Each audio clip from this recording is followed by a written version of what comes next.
দীপক, তুই আমাকে কি জন্য স্মরণ করেছিস বাবা? মা, একে একে 12 বৎসর হয়ে গেল বিবাহ করেছি, আমি সন্তানের পিতা হতে পারলাম না। তাই আমাকে আশীর্বাদ করো, আমাকে আশীর্বাদ করো। আমি যদি সন্তানের পিতা হতে পারি, আমি যদি সন্তানের পিতা হতে পারি।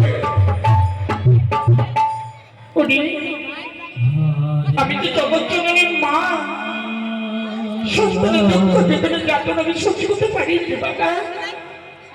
তবে আজকে খুব ভীষণ জন্য কান্না করছি। সেই